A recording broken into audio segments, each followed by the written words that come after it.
그래도 당 대표를 2번이나 했고 국회의원을 3번 한 홍준표 씨 같은 사람이 어제 그 이재명하고 만나는 꼬라지 보십시오. 만나서 아주 윤석열을 조롱하고 저 용산은 정치를 전혀 모르는 사람들이니까 이재명한테 부탁하기를 좀 잘 도와주십시오.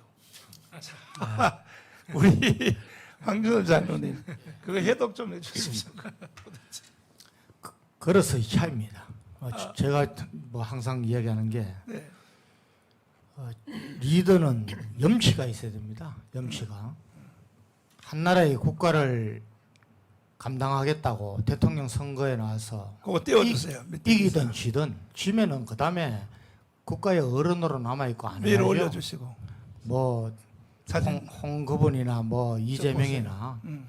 뭐가 부족해서 그렇게 하면서 정말 나라를 위한 일을 이야기를 하고 해야 되는데 내부 총질이나 하고 예? 지금 국힘당이 지금 존재의 가치가 없습니다. 제가 우리 여기 이 방송을 계시는 분들한테 좀 호소를 합니다. 제가 판단하기에는 국민의힘이 이제까지 이렇게 된 것은 정말 자기들밖에 없기 때문에 그냥 아나무인격이고 여러분 자유통일당의 당원으로 진성당원으로 가입을 많이 해야 됩니다. 300만까지 가야 됩니다.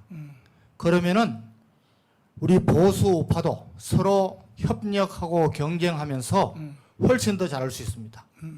우리가 지금 자유마을 가입운동, 퍼스트 모바일 이런 거 다 어려운 일도 아니고 쉬운 일입니다. 여러분 자유통일당이 당원이 증가하는 것만으로도 국힘당은 긴장할 것입니다. 더불어민주당 긴장할 것입니다. 정말 나라만 생각하고 기도하면서 뛰는 그런 자유통일당이 되도록 진성당원으로 가입해 주십시오. 목사님 저 장소가 어딘지 아세요? 대구 시청이겠지. 그러니까 야당 대표가 이제껏 사진 다시 비춰. 광역단체장 그 방에 간 적이 없습니다. 최저로 생각해 보세요. 자치단체장이 야당 대표를 예방해가지고 부탁한 적은 있어도 반대 경우는 없어요. 저 밑에 글 써놨어요. 근데 제가 봤습니다. 그러니까, 11, 그러니까 이재명이가 네. 대구시장 시장실에 간 거예요. 그건 뭔가면 그런 역사가 없는데도 불구하고 이재명이가 일부러 가준 겁니다. 네. 근데 거기에 홍준표가 놀아난 거예요. 그 내용이 뭐였어요? 뭐가요? 둘이 주고받는 내용. 쓸데없는 얘기죠. 아니 그러니까 근데 대구와 광주가 지방 도시로서 활성화될 수 있도록 뭐 노력해 달라. 뭐 이런 얘기예요. 그것도 그거는 보조고 예. 뭔 대화를 했느냐. 이게 윤석열 죽이는 대화를. 그렇습니다. 예. 뭐라 그러냐. 용산은 정치를 전혀 모르는 사람들이니까 네. 이재명한테 부탁하기를 홍준표가 좀 잘 좀 도와주세요. 자, 그게 도와달라는 뜻입니까? 네? 이충훈 박사님 해석 좀 한번 해주세요. 그 뭔 말입니까? 아니 지금 저기가 저 사람이 제대로 이 소리를 했으려면은 지금 당신이 국민들한테 수많은 그 부정부패 의혹을 받고 있는데 그것을 정정당당하게 해명하고 정치를 해야 되는 거 아니냐라고 얘기를 했어야죠. 그렇죠. 맞으면은 예. 나 같으면 이렇게 말했어. 빨리 당신 감옥이나 가시오. 예. 이렇게 하지. 예? 무슨 용산은 정치를 전혀 모르는 집단이니까 야당 총재가 야당 대표가 좀 도와주세요. 이거는 극렬하게 윤석열을 모욕 주는 거죠. 그렇습니다. 그렇죠. 대통령도 안 만난 사람을 네. 저 인간이 만난 거예요. 기가 막히죠. 예. 김주영 대표님. 네, 저희 해석 좀 한번 해주세요. 저거는 네. 연맥이는 거죠. 예를 들어서 이 용어가 아까 얘기했지만 용어를 저렇게 오남용하는 거예요. 아까 민주노총도 5.18 때 평화 민주 민생 이렇게 얘기했잖아요. 네. 평화 이것은 미군 철수를 얘기하는 거고 이런 식이잖아요.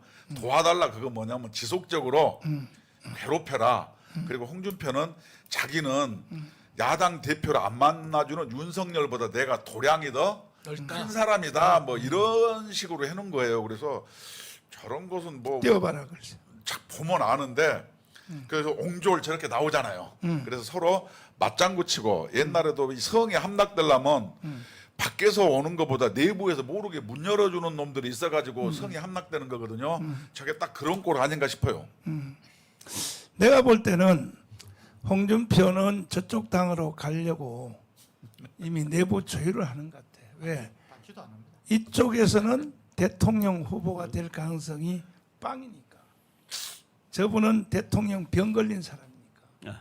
차라리 저쪽까지 가서라도 이재명하고 경선하면 이재명은 어차피 깜빵 갈 거니까. 그러면 저쪽 가서 지가 대장이 될 수도 있겠다.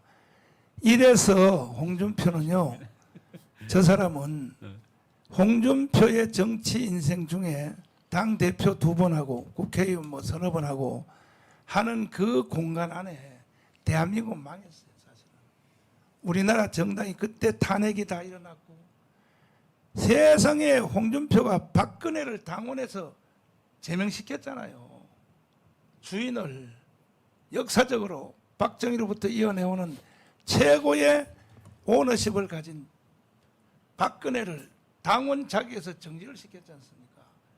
근데 이번에는 자기는 당원 자격에서 정지를 안 시키고 당 상임 고문에서 해촉했다고 네. 발작을 떠는 거야. 발작을 떠는 거야. 아니 자기가 박근혜 제명한 것은 생각도 안 하는 거예요. 그래서 지금 대구 쪽에서 엄청 저한테 막 요청이 오는데 저 탄핵시켜야 돼요. 목사님 도대체 뭐하고 앉았습니까? 빨리 주민 소환해서 이 홍준표 저 대구시장 직무 정지를 해야 된다고 얼마나 요청이 오는지 네. 저한테 어떻게 생각하세요? 6월 1일부터 할 수 있습니다, 목사님. 6월 1일부터. 예, 대구가 어. 이제 제가 보니까 한 200만 조금 넘거든요. 네. 20한 1만이면 직무정지 가능합니다. 아 21만. 21만 좀 안 돼도 됩니다. 그거는 뭐 간단하네. 네네. 네. 직무정지가 되고 네. 그다음에 소환이 되는지 안 되는지는 그냥 논외가 되는 건데. 논의가 되는 건데. 저 양반이 일단 근데- 직무 정지는 되는 거죠. 그럼요. 21만 서명 받으면. 아 그렇습니다. 그러면 뭐 우리 대구에 있는 우리 조직이 1000명이 나서면 1000명이 하루에 100명씩 서명 받으면 1000명이 100명 서명 20만이죠. 10만 20만 1000명이 100명이면 목사님 저 그냥 20만이에요. 10만입니다. 그냥 10만. 딱 20만이에요. 10만 이틀 걸리는 거예요. 이틀 걸리네. 네. 하여 끝났네 이거는. 그러니까 그 6월 달에 한번 두고 봅시다. 해서 기필코 홍준표의 저 방자한 정치 행위를 우린 용납할 수 없습니다. 네. 왜? 저런 식으로 가면 또 정권까지 뺏긴다고 내부에 분열하면은 예? 지금 말도 안 되는 현직 소리고. 대통령이 안 만나주는 범법자 혐의를 받은 사람을 네, 일개 그냥 광역시장에 만나서 환대를 하고 있다? 네. 그건 허용될 수 없는 행태죠. 근데 김기현 대표님도요 진짜 정치 모르시는 분이야. 왜냐하면은 사실은 이번에 일어난 김재원 제명 사건, 정지 사건, 태영호 사건 있잖아요. 네. 이것은 시작이 김재원하고 홍준표가 대구에 주도권을 누가 서로 잡느냐. 거기서부터 출발한 거거든요, 사실. 우리 뭐 강화문 집회 와서 연설, 그거는 그 후의 문제고, 심리적으로. 항상 보면 본질이 따로 있고, 현상이 따로 있는 거예요. 그러니까 대구 경북권의 주도권을 놓고, 김재원이가 그때 대구시장 하기 위해서 그 홍준표하고 경선했잖아요. 그렇습니다. 그때부터 이제 원수가 된 거야. 원수가 되니까 돌아오는 이제 내년 4월 10일 총선에서 공천 줄 세우기를 하는데 누가 뒤로 줄 세우느냐. 지역별로 대장이 있거든요. 예를 들면 충청도 그러면 뭐 그 누구야 충청도가 정진석. 저 정진석. 예. 예. 부산에 뭐 무슨 또 조경태 뭐 등등 있잖아요. 지역별로. 경남에 뭐 김태호 있는데 이 우리나라 정치의 이게 폐단이 뭐냐면 지역 대장들 뒤로 줄 세우게 하는 거야. 공천 가지고 장난치는 거거든. 그래서 이 대구의 이 사태가 이것이 결국은 제가 거기에 말려 들어간 거예요. 제가. 아니 제가 거기에 말려 들어가지고 홍준표 씨가 날 보고 욕쟁이 목사라 그러는데 내가 욕을 먼저 했나요? 당신이 했잖아. 당신이 뭐라고 했어? 왜 종교인이 정치에 관여하느냐? 그거는 홍준표 이 시장이 정말 무식해도 보통 무시하는 게 아니고 이번에 영국에 그 찰스 왕 대관식 하는 거 안 봤습니까? 그 집례를 다 누가 합니까? 예? 다 그것이 추기경 목사 영국에 성공해서 하는 거 아닙니까? 그게 다 목사들이 하는 거 아닙니까? 그것이 창피하게 공부 좀 해야죠. 미국의 트럼프 대통령 취임식하는 거 보세요. 성경에다 손을 딱 얹어놓고 하고 그 다음에 몇 년 전까지 빌리그레암 목사님의 동의가 없는 미국의 정치가 이루어질 수 있나요? 빌리그레암 목사님 돌아가실 때 전직 현직 대통령이 장례식에 다 참여하지 않습니까? 왜? 미국은 청교도 나라니까 목사들의 통제를 받지 않는 정치인은 없는 겁니다. 한 명도. 그런 뜻에서 내가 앞으로 정치인 똑바로 하려면 정가운 통제를 받아라. 그랬더니 말이야 도대체 온 기자들이 난리를 치고 뭐 정가운 통제받으라 떠들었다고 해서 대한민국 무식해요. 무식해. 아니 이번에 영국의 대관식 안 봤냐고. 미국의 대통령 취임식 안 봤냐고. 그뿐이겠습니까? 유럽의 문화 안 봐요? 2000년경 기독교 역사에서 천하의 말이지 콘스탄틴 황제도 기독교의 통제를 받지 않습니까? 그것이 권력의 중심에 있는 사람들은 자기를 통제할 힘이 없어요. 거의 없습니다. 없기 때문에 사람은 서로 보충하게 돼 있고 그래서 국가에도 상권 분립이 돼 있는데 상권 분립이 다 무너졌을 때는 누가 감독합니까? 마지막 뿌리는요 국민들인데 국민들이 또 사사건건 다 관심을 가질 수 없으니까 종교 지도자들이 멘토를 하는 거예요. 도대체가 하여튼 뭐 홍준표 뭐 나이다 나보다 2살 더 먹었다고 그런데 나는 호적이 늦어서 그래. 호적이 늦어서 당신하고 나이 똑같아. 내가 그런 상식도 모르고 말이 그걸 가지고 엊그저께도 나와서 나이도 나보다 어린 목사가 그런데 목사는 나이가 10살 어려도 목사는 목사예요. 목사 어딘 육신의 나이 가지고 떠들고는 그것도 무식한 짓이고 하여튼 홍준표는 말만 하면 다 무식한 짓을 해. 더 이상 홍준표는 자유우파 정치인에서 이거 존재시키면 안 돼요. 저거는 반드시 주민 소환을 시켜서 저거는 쫓아내야 될 것이고 아니 도대체 싸울 대상이 따로 있지 왜 윤석열하고 싸우냐 말이야. 윤석열하고 그런다고 홍준표 당신이 다음에 대통령 될 줄 알아? 아이고 정신 나간 소리하고 앉았어. 그것도 아주 야비하게 말이야. 이재명을 불러서 쏘를 하고 앉았고 말이야. 핵심이 뭐냐 하면 윤석열은 정치 모른다. 그걸 말하려고. 그렇습니다. 예. 그걸 말하려고 저런 잡담을 떠들어 대거든. 그러니까 사람들은 네. 더 얄미롭게 느껴지죠. 자, 시간이 2분이 지났는데 그러면 짜장면을 또 시켜가면서 또 단 2가지만 더 진행을 해야 되는데 첫째는 뭐냐면 광주 사태입니다. 광주 사태. 자, 보십시오. 저는 분명히 광주 사태에 대해서 광주 가서 발언할 때 정말로 저는요 광주 사태 해결이 없는 앞으로 대한민국 해결 없어요. 이거는. 그래서 절호의 기회를 나는 광주 시민들에게 부여하기 위하여 정말로 왜 광주 사태를 광주 주민들이 왜 다 뒤집어 써야 되냐고. 또 진실 팩트도 그렇지 않고 광주 사태를 일으킨 그 원인이 그것이 원인이 정말로 광주 시민들이 일으켰습니까? 왜 그러한 누명을 뒤집어 쓰려고 합니까? 내가 이걸 벗겨 드리려고 절호의 기회에 광주 사태를 일으킨 핵심의 선동자들은 고정간첩이다. 그 예로 뭐라 그랬냐? 어떻게 자기 아들 같은 공수부대에다가 아무리 광주 시민이 악할지라도 총을 쏘겠냐? 내가 총을 맞아서 죽으면 죽지 부모가 자기 아들한테 어떻게 총을 쏘겠느냐 이거였습니다.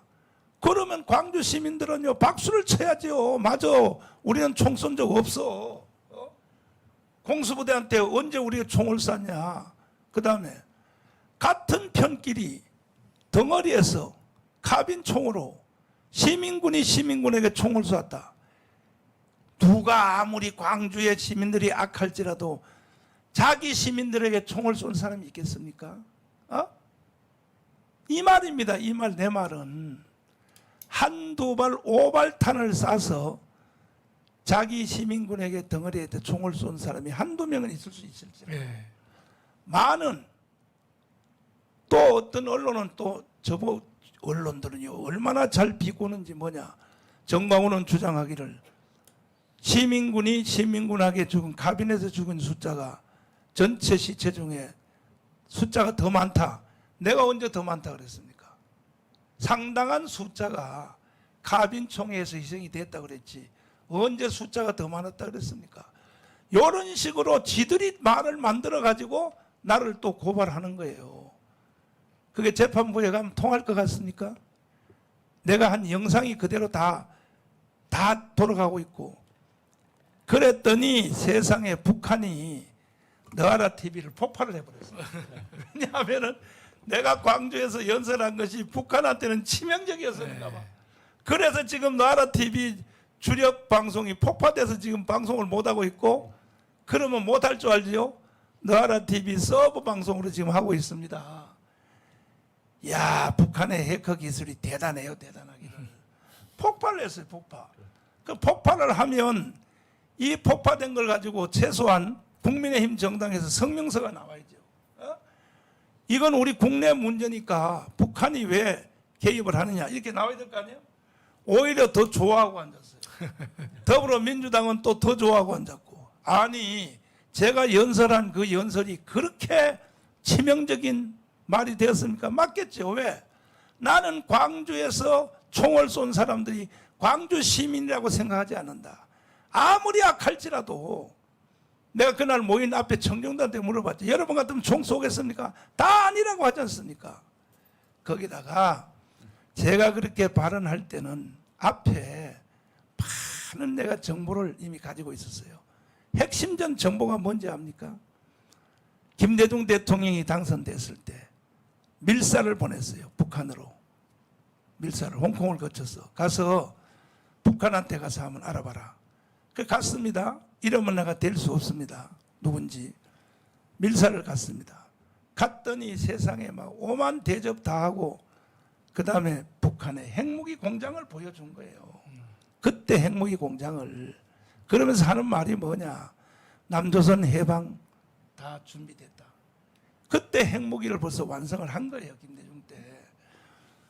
핵무기 공장을 보죠. 왜? 김대중의 밀사니까. 네. 완전히 자기 편인 줄 알고 속은 거죠. 북한이. 그래서 보여주고 두 번째는 뭐냐. 열산흥 묘지를 데려가서 참배를 시키는데 열산흥 묘지에 딱 가니까 처음에 안 가려고 그랬더니 예의적으로 가야 된다고. 처음에는 김일성 시체가 있는 데 있잖아요. 거기에. 금수산. 거기를 가자 그러는데 난 거기 안 간다 그러니까 그 열산흥 묘지를 내가 딱 섰더니 열산흥 묘지 앞에 광주 사태에서 희생된 묘역 기념비를 보여준 거야. 네. 그러니까 물어볼 거 아닙니까? 그렇죠. 이게 왜 여기 있냐니까 광주에서 우리의 동지들이 가서 희생이. 네. 자, 내가 며칠 전에 전화했습니다. 당사자한테. 이거 법정에서 증언해 줄 수 있냐니까 얼마든지 증언해 줄 수 있다는 거예요. 그런데도 어찌하여 광주 사태는 북한이 개입하지 않았다. 북한은 관계하지 않았다. 이따위 말을 하고 심지어 그분에게 뭔 말인지 압니까? 김대중이 대통령 된 초기인데 뭐라 그러냐면 다음 대통령을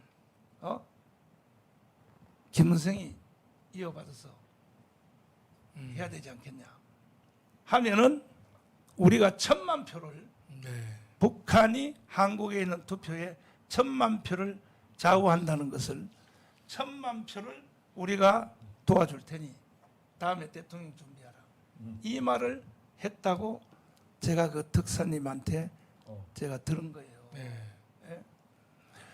그래서 와서 보고를 했습니다. 김대중 대통령한테. 북한에서 듣고 본 것을 뭐라 그러냐. 핵무기 공장을 봤는데 선생님, 대통령님, 절대로 북한에 현찰은 지원해서는 안 될 것 같습니다. 현찰 지원하면 저 핵무기 숫자가 늘어납니다. 하고 보고를 했더니 자네는 국회 가서 이래 쫓겨난 거야. 박지원이 됐죠, 그다음에 박지원이 됐잖아요, 목사님. 대타로. 그 후에 박지원이가 그렇습니다. 예. 자, 그렇다면 그때부터 대한민국은 맞는 거예요. 역사의 방정식이.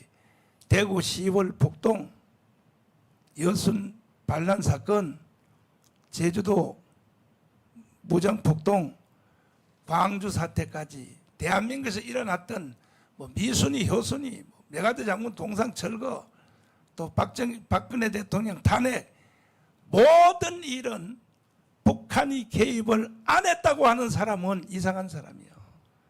이건 역사의 방정식이라면 역사의 방정식. 그런데 문제는 그것이 문제가 아니라 더 큰 문제는 뭐냐. 광주 사태보다가 10배 이상이 더 큰 지금 우리나라의 광화문 광장에서 사건이 우리 눈앞에 다가오고 있다는 거죠. 광주 사태는 160명이 희생이 됐습니다. 이번에는요 최소한 10만 명이 희생될 겁니다. 그럼 내전입니다. 내전. 우크라이나와 같은 내전이 우리 앞에 다가오고 있음에도 불구하고 이 모든 것들을 성견적 차원에서 국민들을 계도하고 가르치고 이승만 박정희를 가르치고 그러니까 대통령 하나만 바뀌었지. 지금 대통령 윤석열 대통령 하나만 바뀌었어요. 하나만 바뀌었지. 그 밑에 수종들은 바치는 함께 협력하는 장 차관을 비롯하여 전혀 모르는 거예요. 전혀 모르는 거예요. 전혀 모르니까요. 또 다음 주에 5.18 때 가서 뭐 전 국회의원 총동원령 내려놨다 그러더라고요. 자, 기가 막힌 일이 일어나는데 그래서 여기에 대해서 지금 학술 논쟁도 많이 붙었고 지금 제가 광주사 때 발언 이후로 지금 우파 진영에서 극렬하게 지금 막 335 지금 막 토론회가 붙고 지금 이제 일어났습니다. 일어났는데 자 그래서 그래도 하늘의 하나님이 절호의 기회를 뭐냐 윤석열 대통령을 대통령 만들어 주셨어. 이제 5년이 연기가 된 겁니다. 다시 한번 선택할 기회를 하나님이 5년 동안 준 거예요. 1년 지났으니까 4년 남았죠. 그래 너희들 다시 한번 선택해봐. 대한민국에 살 것이냐 북한에 살 것이냐 다시 한번 선택해봐. 기회가 4년 남았는데 그러면 윤석열 대통령 속에는 뭐가 들었냐. 선거운동 기간 중에 대구에서 발언한 것을 다시 한번 보여드리겠습니다. 이게 윤석열입니다. 윤석열 대통령이 무슨 말을 많이 해도요 사람이 그 속에 있는 속내를 드러내는 연설은 한두 가지입니다. 이승만도 마찬가지고. 그래서 이걸 한번 들어보시면 윤석열 속에 들어있는 정체성 내지는 한이라고 봐야 됩니다. 사람마다 한이 다 있는데 윤석열을 해독하려면 이걸 봐야 됩니다. 이걸. 저는 선지자입니다. 선지자이기 때문에 많은 연설을 듣고 해도 내가 딱 보면 압니다. 아, 저 사람 속에는 뭐가 들었다. 그래서 내가 윤석열을 위해서 생명을 건 겁니다. 바로 이 연설을 듣고 자 보십시오. 존경하는 경북 도민 여러분, 그리고 우리 든든하고 멋진 우리 당원 동지 여러분, 오랜만에 이렇게 다시 경북을 찾으니 참 마음이 편안하고 따뜻해집니다. 당이 어려울 때, 문재인 정권이 대한민국을 위태롭게 할 때 우리 경북 도민 여러분들께서 굳건히 이 나라와 당을 지켜주셨습니다.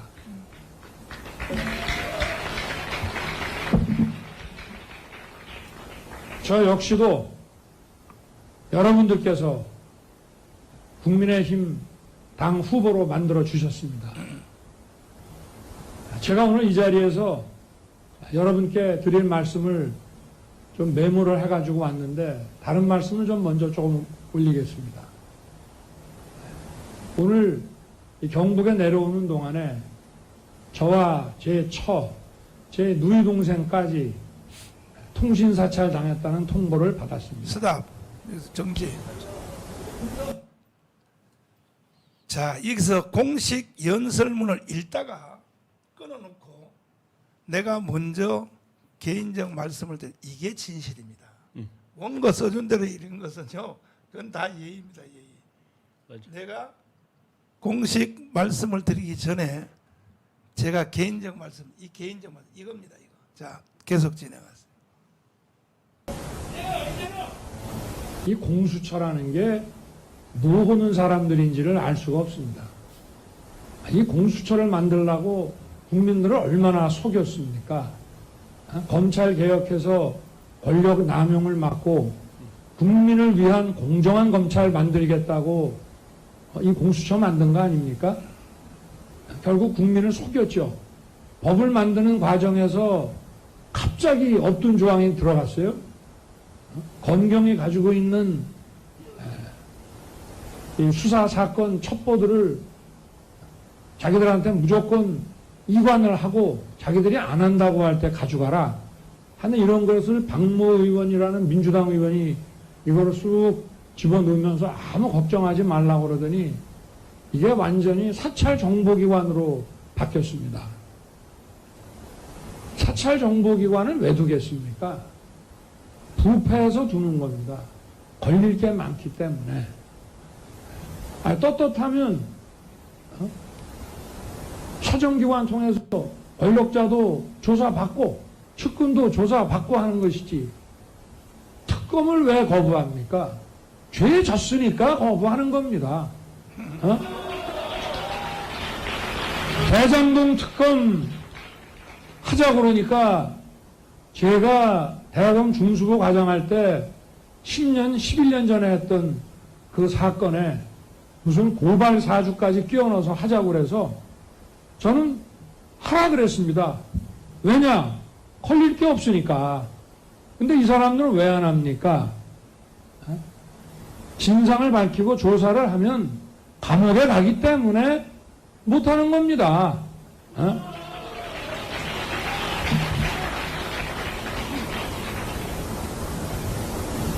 오래전에 그야말로 우리가 자유민주주의라는 정신에 입각해서 우리나라 민주화 운동을 많은 분들이 해올 때 거기에 끼어가지고 이런 좌익 혁명 이념 그리고 북한의 주사 이론 핵심이에요. 이런 거 배워가지고 그 민주화 운동의 대열에 낑겨가지고 마치 민주화 투사인 것처럼 그렇지. 지금까지 자기들끼리 끼리끼리 서로 도와가면서 이렇게 살아온 그 집단들이 이번 문재인 정권 들어서서 국가와 국민을 약탈하고 있습니다. 자, 스탑. 이것이 바로 윤석열입니다. 윤석열 속에 있는 이것이 바로 한 맺힌 것인데 문제는 이때 이 생각을 한 것이 언제냐? 윤석열 검찰총장 시대예요.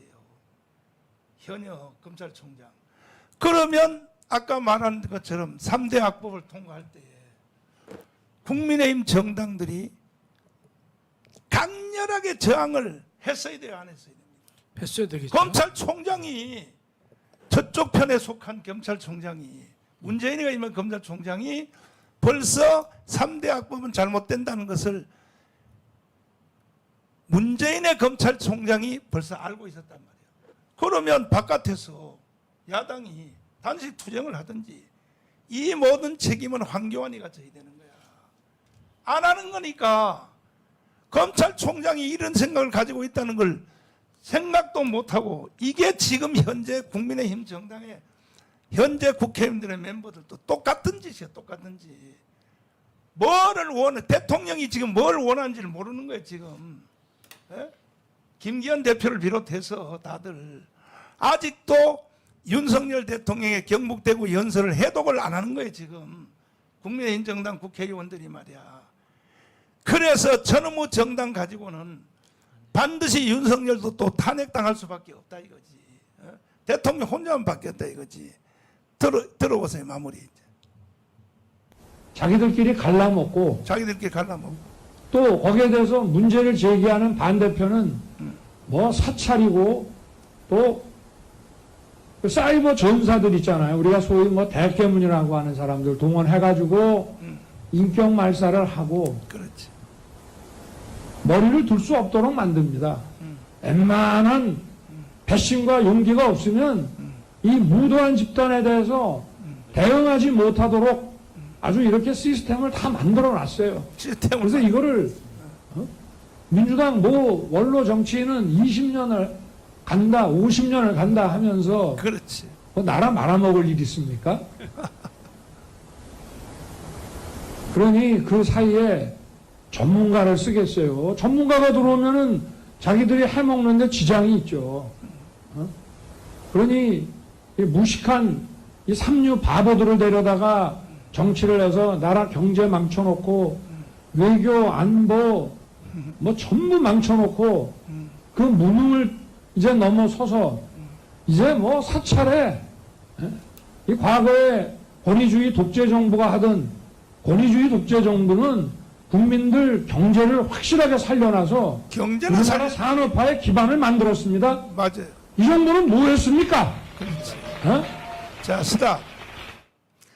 지금 윤석열 대통령께서 1년 집무한 그 모든 내용이 이 연설 안에 다 들어있는 거예요. 연설 안에. 한미동맹 1 복원. 벌써 여기에 벌써 내가 대통령이 되기만 하면 작심하고 지금 생각하고 있었던 거예요. 네. 그걸 1년 동안 진행해서 대박 터진 거 아닙니까, 솔직히. 예. 이 부분만 우리 한번 살짝 또 한번 논평하고 자정면 시켜드리겠습니다. 저 황교선 장군님, 지금 이 연설을 1년 동안 이 속에 그것을 실행했다고 보는데 어떻게 생각하십니까? 예, 뭐 완벽하진 않지만은 또 항상 보면은 대통령 선거든 총선이든 공약에는 조금 과장된 면도 있습니다.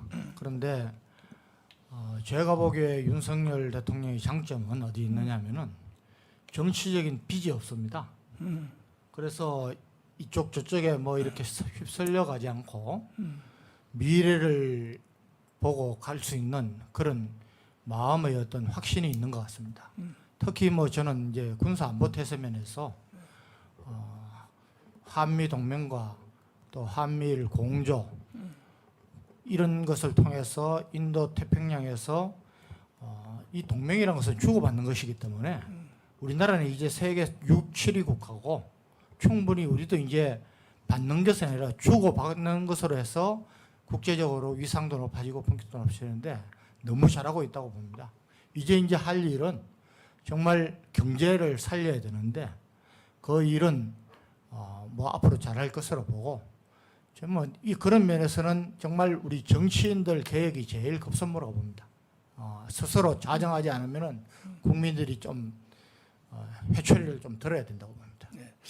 자, 우리 김화성 교수님. 저는 이제 아니, 요거 잠깐요. 요거 뭐냐 하면은 윤석열 대통령이 국회의 동의가 없이 동의를 받지 아니하면 할 없잖아요. 이 법을 예, 그렇습니다. 동의받지 않고 할 수 있는 일은 1년 동안 다 했다고 보는데 어떻게 생각하십니까?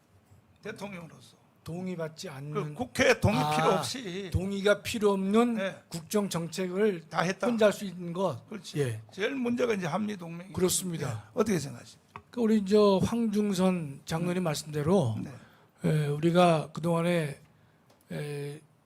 파괴된 음. 모든 우리 대한민국의 국방 외교 등등을 이제 복원시킨 것은 아주 잘하셨는데 저는 그러나 점수를 높여주지 않습니다. 왜냐하면 아직도 이재명이가 살아있고 문재인이 있기 때문에 저는 넉넉한 점수를 드릴 수가 없습니다. 그러나 하신 것은 1년 동안 정말로 우리 그 국민들의 기대에 부응할 만큼 열심히 잘하셨어요. 네. 그러나 더 잘하시라는 의미에서 하여튼 이재명과 문재인이 구속될 때 정말 그때는 이 뭐 두 손 두 발 다 들고 박수 쳐야죠. 예. 역시 헌법학자라서 헌법만 깊이 연구해가지고 정치 심리학에서는 조금 딸리는 것 같습니다. 왜냐하면 현재 국회 구도 가지고는요 예. 못 잡아넣어요. 저 사람들을. 그래서 그래서 이재명이라도 넣어야지 목사님. 못 잡아낸다니까. 예, 국회 구도 가지고는. 그래서 헌법학자하고 이 선지자하고의 차이예요. 이것이 차이가 많이 나죠, 차이 목사님. 많이 나죠. 자, 이제 이충구 박사님은 아실 것 같아요. 자, 그러니까 내가 주장은 뭐냐? 예, 예. 국회 동의 없이 할 수 있는 일은 지금 다 잘하고 있다. 어떻게 생각하십니까? 예. 지금 대통령이 확실하게 할 수 있는 게 그 외교 안보 권한인데. 국회 동의 없잖아요. 네네. 그거 지금 완전히 정확하게 했습니다. 아까 그 홍준표가 네. 대통령이 정치를 모른다라고 그랬는데 저는 그 거기서 말하는 정치라는 것이 타협하고 뒤에서 은밀히 뭐 하고 올바르게 하지 않는 거를 보통 우리가 정치라고 그러거든요. 네. 저 사람은 되게 정치적이야 그러면은 그 절대로 좋은 뜻이 아닙니다. 그런데 그 원래 그 정치라는 거는 올바르게 다스리는 게 정치입니다. 그런 의미에서 지금 윤석열 대통령은 정치를 모르는 게 아니라 이 홍준표가 말하는 정치를 안 하는 겁니다. 그러니까 국민의 뭐 이 지지가 내려가든 올라가든 그거 관계하지 않고 국가를 위해서 옳은 일을 한다라는 그런 의미에서 지금 법 테두리 안에서 그 야당의 발목을 피해가면서 할 수 있는 그 외교 안보에 관한 그 모든 것을 지금 정상화시켜 놓은 상태입니다. 그렇기 때문에 지금 그 이 윤석열 대통령은 지난 1년 동안에 특히 이제 외교 안보 면에서는 완전히 그 정상 궤도로 나라를 올려놓고 지금 우리나라 안보가 상당히 좋아졌고 그리고 대한민국이 군사력이 막강해지니까 지금 중국하고 북한이 죽을 지경이라는 것이 이제 눈에 보이거든요. 이런 의미에서 저는 뭐 아주 상당히 그 잘하고 있다라고 보고 있습니다. 김학선 교수님. 네. 내가 다시 해명의 기회를 드립니다. 예. 뭐냐면 헌법적에 보면은 대통령이 국회 동의 없이 할 수 있는 행정명령권이라고 있죠. 네네. 미국도 있더라고요. 네네. 행정명령권을 100% 발동을 안 하고 있다. 윤석열 대통령이. 그러면은 좀 아쉽다. 그 교수님 말이 맞다. 그렇게요. 예. 그보다도 제가 목사님 아, 예, 우리가 그 미국이 갖고 있는 행정명령권과 우리나라는 좀 체제가 달라요, 목사님. 달라요? 다른데 아, 저는 해명 이제- 기회를 줘도 자꾸 안 그러시네. 이 해명을 합니다. 뭔가면 어떻게? 예. 로마법 이래 어떤 원칙이 있냐면요. 법은 네. 대사를 취급해서는 안 된다. 음. 대사는 큰 일입니다, 목사님. 그러니까 큰 일은 정치 영역에 맡겨야 되는 것이지 법률가는 대사를 취급할 수 없다란 말이 있거든요. 네. 그러면 헌법학자는 이 세상을 보는 눈에 한계가 있습니다. 음. 그래서 제가 이 평가가 헌법적으로만 했다는 뜻이에요, 목사님. 헌법적으로. 예. 근데 선지자는 크게 보시잖아요. 이렇게. 네, 선지자는. 예. 선지자는요 우주를 다 품으니까 그래서 자 그러면 우리 저 박사님 네네. 행정명령권 집행하면 안 돼요? 행정명령권 어떤 그 초법적으로. 초법적으로 네. 지금 이제 저분들 얘기를 가서 물어봤어요. 우리는 초법적으로 좀 시원하게 빨리 얘기를 사실 원하고 있는데 그렇지. 좀 시간이 끌더라도 합법적으로 해야지 완전히 할 수 있다라고 그런 입장을 갖고 있는 것 같습니다. 저기서. 아니, 난 그래서 교수님들하고 말 안 해. 뭐냐면 나중에 또 윤석열 대통령이 깜빵을 가면 갈지라도 깐나까 그 행정명령권을 발동해서 나중에 헌법재판소에 가서 대통령 권한이 정지될지라도 어떻게 김정은 대표님 어떻게 생각하세요? 저는 그렇게 생각합니다. 저는 이제 교수님이 아니니까 네. 윤석열 대통령이 행한 건 통수권자로서 권한을 행사했습니다. 이것은 국회의 동의가 필요 없어요. 그 뭘 못하느냐? 행정수반으로서 일을 잘 못하는 게 상권분립에 돼 있어서 그래서 윤석열 대통령이 굉장히 전략적으로 접근하는 게 뭐냐면은 상대방을 소수 정당이 이겨먹으려면 지금은 어떻게 되냐? 외교의 안보 통수권으로 잽으로 날렸다가 내년에 과반 이상 200석을 확보한 다음에 어퍼컷을 날려야지. 힘도 없으면서 지금부터 어퍼컷을 날리려고 하면은 100% 되치기를 당하기 때문에 그런다 저는 이렇게 이해하고 있습니다. 그래서 이번에 외교 안보는 대통령의 통수권자로서 역할을 수행한 거고 행정 수반으로서는 잽을 날리면서 그 에너지를 이제 충분히 쌓아 나가고 있는데 이것을 국민의힘이 이 뒷받침을 못하고 흉내만 내고 있어서 목사님께서 답답하게 생각하고 계신 거 아닌가 저는 이렇게 이해하고 있습니다. 아니 그러니까 지금 현재 윤석열 대통령은 헌법 위반하는 것도 아니고 대통령 통수권자에게 주어진 그 한도 안에서 외교 문제, 무슨 문제 등등에 대해서 집행하고 있는데 이걸 바쳐야 될 국민의힘 정당이 프랜카드 하나를 안 달아요.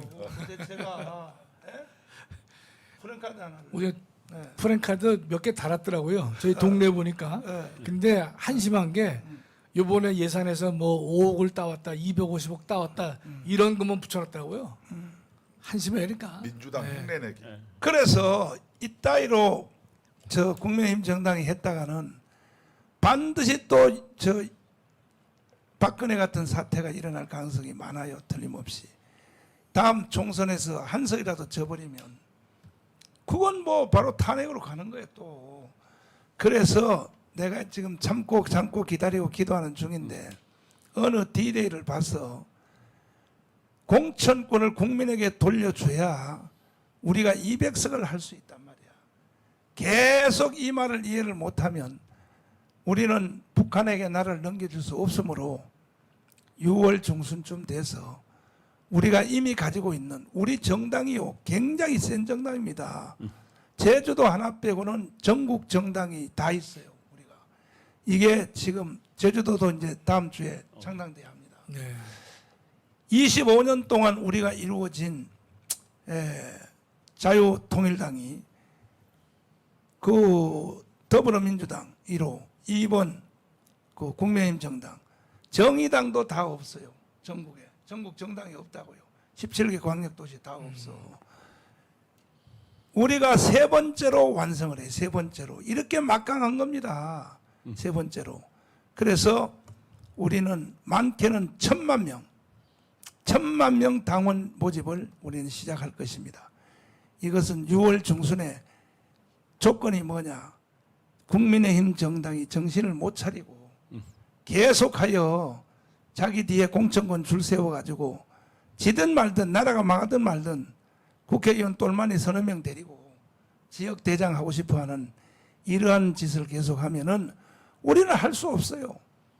나라를 살리기 위해서 우리는 땅 해가지고 우리는 당원 모집 1,000만 명 딱 해서 그 다음에 청년 사업단들이 너무 잘하고 있기 때문에 지금 우리가 생각했던 것보다 성과를 훨씬 초월 달성하고 있기 때문에 결국 우리는 생명혁명을 자유통일혁명을 우리는 완수를 이제 해야 되는데 자 마지막으로 이제 마지막 주제로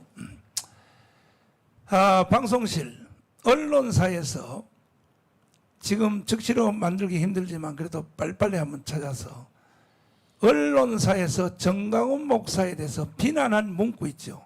문구를 한번 다 띄워봐 주십시오. 뭐 우리 교회 뭐 알박이로부터 시작해서 뭐 500억을 받고도 또 정강훈은 협박하고 있다 비롯해서 모든 강화문에 대해서 모든 게 그래고 저에 대해서 칭찬한 문구가 하나도 있으면 한번 찾아주시고 언론사에서 저는 언론 목사님을 섬기기 위하여 1,000명을 1,200명을 모아서 한 분당 효도자금 100만 원씩을 12억을 줬어요. 원로 장로님들 2,000명을 모아서 50만 원씩을 대접했습니다. 왜? 하도 정강훈은 애국운동에만 미치고 어른들을 몰라본다 하기에 그것뿐이 아닙니다. 이번에도 전 국민들이여 박수 쳐주십시오. 뭐냐? 한기총, 한교총, 한교연 3대 기독교 단체가 있는데 이것을 전격적으로 하나로 통합을 했습니다. 지난주에. 이런 빼도 박도 못합니다. 이젠 그대로 가게 돼 있습니다. 그래서 3대 대표 연합기관에서 이미 임원회 통보 다 했고 결의되면 장소도 한 장소, 시간도 같은 장소에서 3대 연합기관이 총회를 해서 거기서 결의돼서 법 과정을 거치기 위하여 10분 후에 한 자리에 모여서 드디어 대한민국의 희망이 되는, 정말 이건 희망이 될 것입니다. 한국교회 전체가 하나로 되는 이 선언식이 한 달 안에 이루어질 것입니다. 이렇게 제가 긍정적인 일을 얼마나 많이 하고, 또 광화문 운동을 5년 해서 나는 몸도 안 좋은 상태에서 대한민국을 지켜냈고, 대한민국이 정권이 바뀌어지기까지 생명을 걸었고 하는데도 하나 나한테 조중동을 비롯하여 모든 언론들이, 좌파 언론 말 것도 없고 단 한 구절에 나한테 칭찬한 거 없어요. 전부 다 날 비방한 건데 한번 띄워와 주세요. 특별히 JTBC에서 나한테 대해서 말한 말들 한번, 그 준비가 될지 안 될지 모르지만 언론사에서 나를 욕한 걸 한번 들어봤어요. 뭐 반스 목사로부터 시작해서 한번 쫙 한번 띄워봐 주세요. 그 불가능합니까? 이번 주에도 보니까 자, 이번 주에도 보니까 핵심적인 것이 뭐냐? 정강훈은 주민들한테 500억을 뺏고도, 500억을 뺏었다 이거예요. 우리 교회를 통하여 500억 뺏고도 이게 다입니다. 이거 보세요. 이게 전부 다 단 하나도 나한테 칭찬한 거 없어요. 100%입니다. 100% 그냥 나를 비방하는 것이, 특별히 뭐 CBS 로컬 뉴스에 들어가면 인간이 말을 못할 만큼, JTBC 한번 들어가 보세요. 정강훈에 대해서 얼마나. 근데 이 모든 비난이 다 사실이 아니라는 거야. 사실이 아닙니다. 대표적인 것이 뭐냐? 500억 받고도 정강훈은 다시 교회를 안 비켜준다, 이 말이거든요. 이거 하나를 가지고 내가 해명을 하겠습니다. 왜 500억의 계약을 다 하고도 우리 교회가 왜 못 나가느냐? 이유. 나가려고 새로 자기들이 정해준 땅을 가서 청량을 했더니 100평을 줄여놓은 거야, 자기로. 자, 예. 여러분들 같으면, 기자 여러분들 들어보세요. 여러분이 집을 하나, 주택을 하나 샀는데 이게 50평이라고 계약서를 쓰고 샀습니다. 샀는데 가서 보니까 30평밖에 안 돼, 땅이. 기자 여러분들도 가만히 있겠습니까? 그래서 저희들이 이사를 못 가는 겁니다. 이걸 가지고 뭐라고 말합니까? 500억을 받고도 또 정강훈 장난친다. 또 공사를 방해놓기 위하여 정강훈이 말한다. 땅 원래 평수 회복해 주십시오. 그러면 내일이라도 우리는 이사 갑니다. 글로. 그것뿐입니까? 우리가 이사 가기 위해서는 3년 동안 대치 건물이 있어야 되는데 대치 건물을 우리가 샀어요. 500평 되는 거기 사우나 해서 지금 폐기됐습니다. 코로나 때문에 사우나로 사용 안 합니다. 비어 있는 걸 가서 거기서 임시로 수리해서 3년 동안 교회 질 동안에 우리도 교육관이 있어야 되고 사무실이 있어야 되니까 그걸로 쓰려고 했더니 성북구청장 이승로가 허가를 불허했습니다. 불허. 그러면 우리 교회가 그쪽으로 이사가지 못하는 이유에 대해서 성북구청장 이승로를 가서 타격을 하세요. 조합원 여러분, 당신들이 도대체 정신이 나갔지.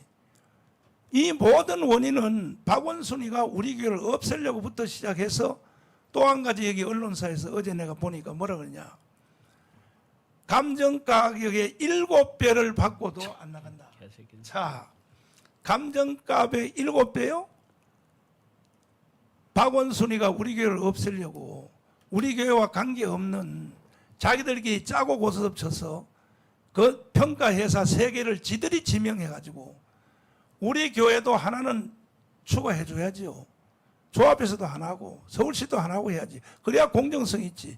지들끼리 짜고 고스톱 치려고 감정평가를 3개 회사를 정해서 84억의 평가를 했습니다. 자, 84억을 지들이 평가해서 나하고 상의도 없이 우리 교회 상의도 없이 일방적으로 우리 교회 통장에다 돈을 그냥 쏴버렸어요. 84억을.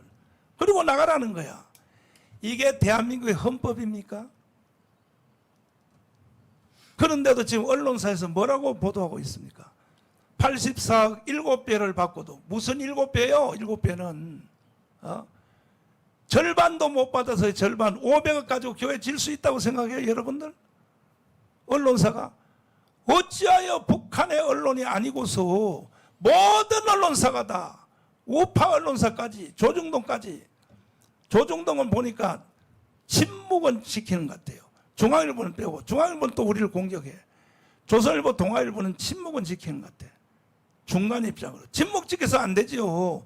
사실대로 보도를 해줘야지. 정강훈 입장 편에 서서 약자 편에 서서 정강훈이가 왜 84억을 받고도 안 나가는 이유에 대하여 모든 언론사가 이렇게 공격하는 거야. 어제는 뭐라 그러냐? 7배를 받고도 안 나간다. 7배요?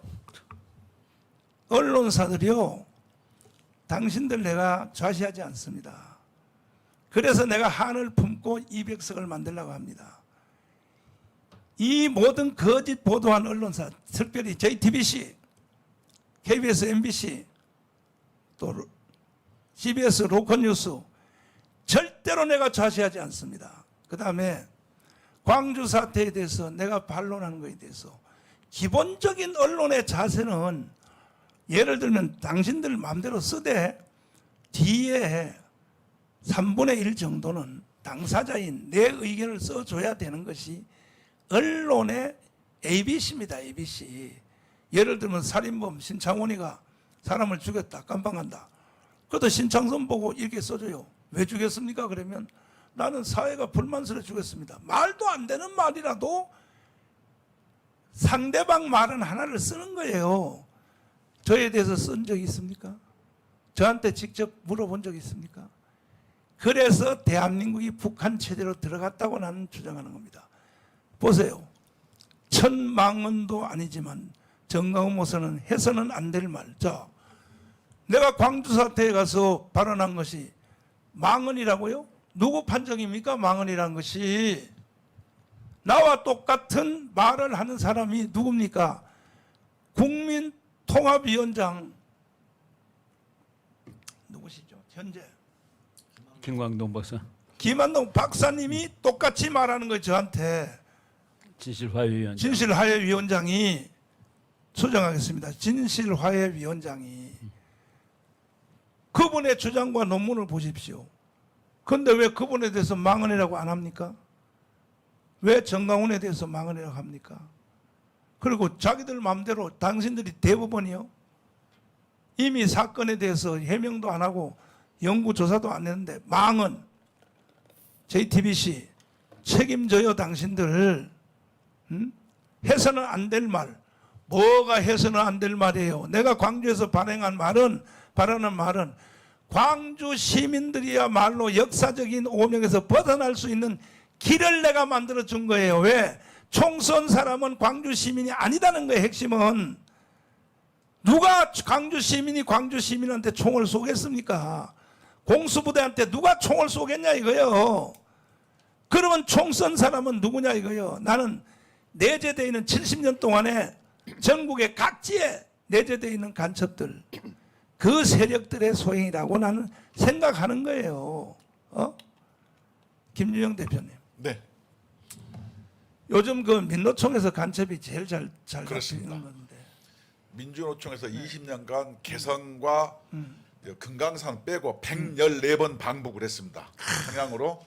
그다음에 이번에 국정원과 경찰이 잡은 민주노총 그 4명 관계되네. 간부 뭐 조직실장들입니다. 그래서 야. 중요하게 뭐 국방연구소라든가 중요한 안보 관련해서 일하는 조합원들에게 네. 그들을 포섭해서 그 내용을 갖고 오고 스스로 영업 일부라고 칭하고 총회장님이 김정은이라 그래서 제가 방송에서 그랬죠.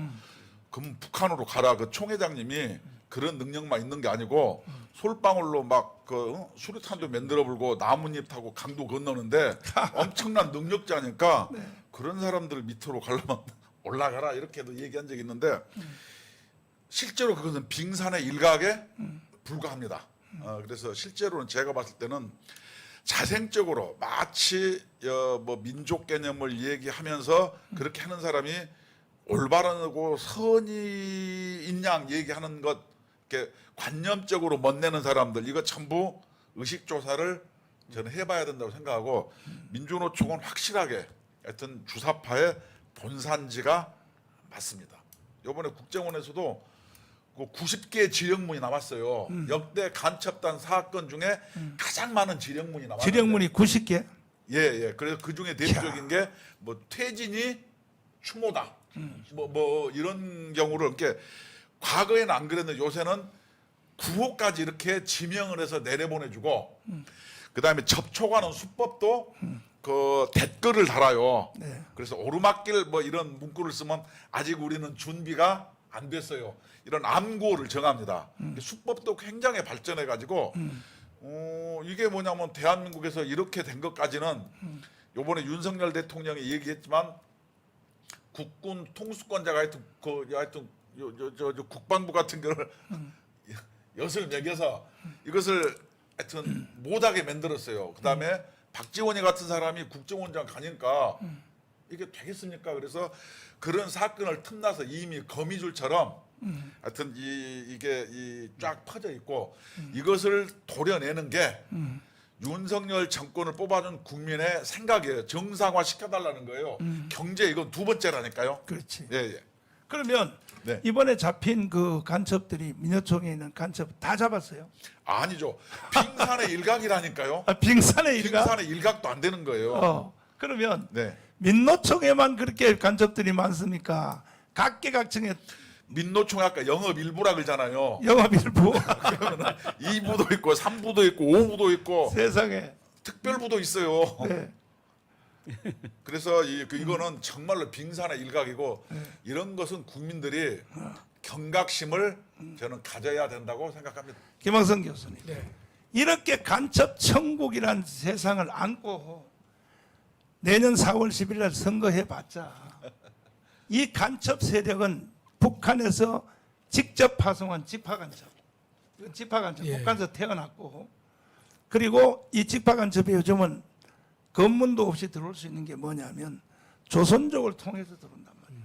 조선족의 호구를 사가지고 주민등록증을 사가지고 들어오니까 이제는 뭐 간첩이 중국 사람 더하기 조선족이 수도권에 100만이 살거든요. 100만. 네. 그러니까 이 광화문 집회 나오면요. 중국의 조선족 내지는 중국 사람들이 중국 사람은 우리하고 별로 구분이 안 되잖아요. 촛불시 나오는 거야 거기에. 그 박근혜 탄핵할 때도 나오는 거야. 그러니까 직파간첩. 그다음에 직파간첩이 한국에 와서 70년 동안 계속 공작해서 한국에서 태어난 사람을 간첩으로 만든 거. 고정간첩. 고정간첩. 고정간첩. 이 숫자가 직파간첩, 고정간첩 숫자가 15만이 넘는다.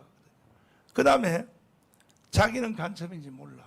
직파간첩, 고정간첩이 하는 말을 부부간에도 말 안 하니까 계속 따라서 말을 똑같은 주장, 주한미군 철수해야 된다. 아니면 뭐 윤석열을 탄핵해야 된다. 이게 따라서 하는 사람이 이게 동조간첩이거든. 동조간첩이 지금 우리나라에 수백만이 되거든요. 그 다음에 동조간첩하고 직파간첩하고 또 그 고정간첩이 이 세 개가 막 돌면 여기다 컵에다가 물을 넣고 이렇게 젓갈을 저으면 이 젓가락만 돕니까? 물이 함께 따라 돌잖아요. 예. 이게 세력이잖아요. 이게 지금 우리나라의 국민의 절반이 됐단 말이죠. 절반이. 이런 상태에서 선거를 하면은 이거는 뭔 일이 날지 모르니까 우리는 목숨 걸고 여기에 상응하는 더 강도가 높은 우린 자유마을을 추진하고 있는데 저 국민의힘 정당 사람들이 우리 보고 자유마을도 하지 말아라. 조직도 하지 말아라. 이번에 했던 우리 세계 교민청 네. 그것도 하지 말아라. 어떻게 생각하십니까? 그건 본인들의 영업 범위를 넘는 거 아니겠어요? 자유마을, 교민청, 또 200석 이런 등등의 문제는 뭐 누구든지 그걸 할 수가 있는 것이고 국민의힘은 거기에 대해서 뭐 왈가왈부할 입장이 전혀 아닌 것으로 보입니다, 목사님. 예. 황교선 장관님, 그쪽 사람들의 말을 내가 이해해 주려고 했는데 주장이 뭐냐면요.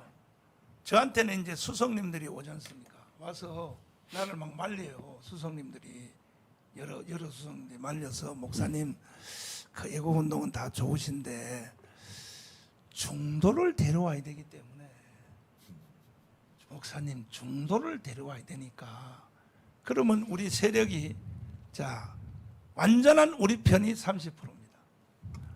극렬한 반대가 거의 주사파 쪽에 속한 사람이 30%입니다.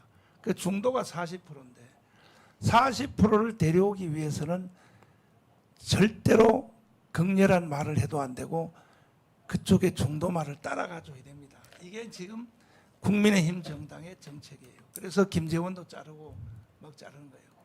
그런다고 해서 중도가 돌아올 것 같습니까? 어떻게 생각하십니까? 우리나라의 그저 이념 분파에 대해서 뭐 많은 학자들이 많은 의견을 내놓았습니다. 방금 말씀하신 대로 네. 중도가 중간에 있고 또 이제 말하자면은 보수하고 뭐 말이 그렇지 진보 좌파가 이렇게 있다 그러는데 네. 뭐 죄송하지만 저는 저 개인적으로는 우리나라에 중도는 없다고 봅니다. 왜 그러냐? 선택할 뿐입니다. 강한 쪽을. 아, 저는 이제까지 뭐 우리 대통령 선거 총선도 마찬가지입니다. 뭐 많은 사람들이 또 이런 이야기를 합니다. 집토끼를 잘 관리를 해야지. 집토끼 안 잡고 무슨 산토끼 잡느냐. 그런데 저는 뭐 정치인이 아니기 때문에 그런데 저는 우리 국민의힘이 지금 이제 저한테도 뭐 전화 오는 분들도 많습니다. 그런데 목사님을 비롯한 우리 광화문 세력이 국민의힘을 무시하고 우리가 어떤 정치 세력으로 나서겠다는 게 절대 아니지 않습니까? 도와준답니다. 예, 우리가. 절대 명제는 다시는 좌파 운동권 세력의 정권을 빼앗겨서는 안 되겠다. 그렇지. 그래서 우리 보수 우파가 네. 최소한 200석을 달성해야겠다. 거기에는 국민의힘을 배척하는 게 아닙니다. 예, 국민의힘이 주축이 되어서 해야 되는데 국민의힘이 여러 가지로 국민들한테 실망을 주고 뭐 더불어민주당하고 싸울 줄은 모르고 그다음에 국가를 위한 어젠다를 제시할 줄도 모르고 그다음에 뭐 하나 우리가 보기에는 국민들이 보기에는 나라와 민족을 생각하면서 일을 해야겠다 이런 그게 아니고 자기들 공천 한 번 더 받아서 자기들 해야겠다는 이런 것을 벗어나지 못하기 때문에 지금 저희들이 국민 의식 개명 운동을 하고 그렇게 하고 있습니다. 그래서 저는 지금 뭐 더불어민주당과 그 이제 뭐 정의당까지 합쳐서 거기는 크게 세력이 세 가지로 분파가 되어 있습니다. 우리도 국민의힘이 좀 정신을 차리고 국민의힘이 스스로 자정을 할 때까지 뭔가 다른 세력이 더 좀 굳건한 세력이 나타나서 함께 힘을 합쳐야 된다고 보고 있는 사람이고 그런 의미에서 이제 이번에 국민의힘이 정말 우리의 진뜻을 알아주고 아니 저는 이해가 되지 않는 것이 저쪽 더불어민주당은 민노총이나 정교조 같은 아주 충성스러운 세력이 있는데 국민의힘은 없습니다. 없어요. 예? 그런데 뭐 그거도 아닌데 예? 나라 위해서 아무런 그 대가도 바라지 않고 네.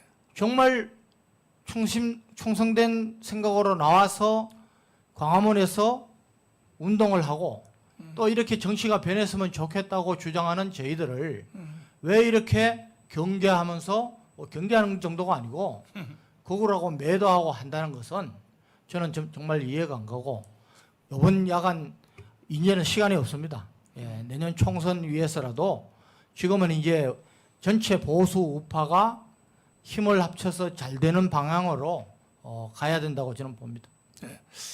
김학선 교수님. 네. 아니 광화문 세력이 아니었으면 정권 교체가 됐겠습니까? 안 됐다고 봐야죠, 목사님. 윤석열 예. 대통령이 24만 표 차이로 당선됐겠습니까? 예. 그때 국민의힘 정당은 다 대가리를 숙이고 있고 말 한마디 안 하고 거기다가 이렇게 박근혜가 탄핵이 일어나고 이명박이가 깜빵 가는 데 대해서 지들이 오히려 그렇게 한 거 아닙니까? 그렇습니다. 예. 그러면서 지금 와서 또 우리가 광화문 운동을 지켜낸다, 자유통일한다 하는 거에 대해서 우리를 극렬하게 비난을 하고 있으니 이거 어떻게 생각하십니까? 그 목사님, 우리가 국민의힘에 대한 이제 지적은 우리가 많이 자제를 하고요. 우리가 힘을 키워야 되는 것이죠, 목사님. 우리가 자강을 해서 우리의 힘을 키워서 우리의 세력이 옳다는 것을 국민들 앞에 입증하는 것이 결국은 국민의 힘을 이기는 전 첩경이라고 생각합니다, 목사님. 네. 그러니까 뭐 목사님 이렇게 계속 저 전국을 다니시면서 애국운동하시고 또 엊그제도 교민청 대회를 또 여시고 계속해서 이제 그 방송도 하시고 오늘도 토요일 날인데 열심히 목사님 방송하고 계시잖아요. 네. 왜냐하면 우리가 깨어 있어서 우리의 힘을 키우고 우리가 옳다는 사실을 국민들 앞에 보이는 것만이 이기는 것이다. 그렇게 믿습니다. 네. 우리 이 박사님, 이 상태로 가면요 네. 151석 이길 것 같습니까? 어떻겠습니까? 아니 뭐 우린 무조건 이겨야 되는데 지금 말이 지금 잘못되고 있는 거가 지금 우리 광화문 세력이 대한민국을 지키자고 그러는데 그게 어떻게 극단적인 세력이 됩니까? 대한민국을 지키고 주한미군이 있어야 되고 한미동맹이 튼튼해야 된다라고 얘기했는데 어떻게 그게 극단적인 견해냐 이거예요. 그리고 남한과 북한의 대결에서는 하나가 죽는 겁니다. 여기 중도가 어디 있어요? 그러면 저쪽 사람들은 대한민국이 죽어도 된다는 사람들이에요? 중도는 아무나 통일해도 된다는 사람들입니까? 지금 이렇게 언어가 아주 혼란합니다. 우리 광화문 세력이 그냥 정상적인 대한민국을 지키자는 온건 세력입니다. 우린 뭐 몽둥이 들고 나간 적도 없고 그런데 이거를 이렇게 그 말로 이 국민의힘당마저도 중도표를 넣는데 중도가 어디 있어요? 중도가 대한민국이 죽냐 사느냐인데 거기서 중간이 있습니까? 바로 이렇게 이게 그 언론들이 지금 다 망가져서 이렇고 또 국민들이 공부를 제대로 하지 않아서 그런데 그래서 이렇게 토요일에도 우리가 이렇게 다 교육을 시키는 겁니다. 우리 국민들이 무엇이 보수고 무엇이 이 진보고 이 중도는 없어요. 대한민국 같은 이런 상황 하에서. 이걸 정확히 좀 이해를 하시고 판단을 하셔야 된다고 봅니다. 김정은 대표님, 네.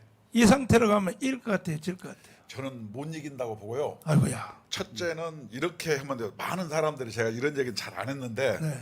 중도파 포섭 전략은 네.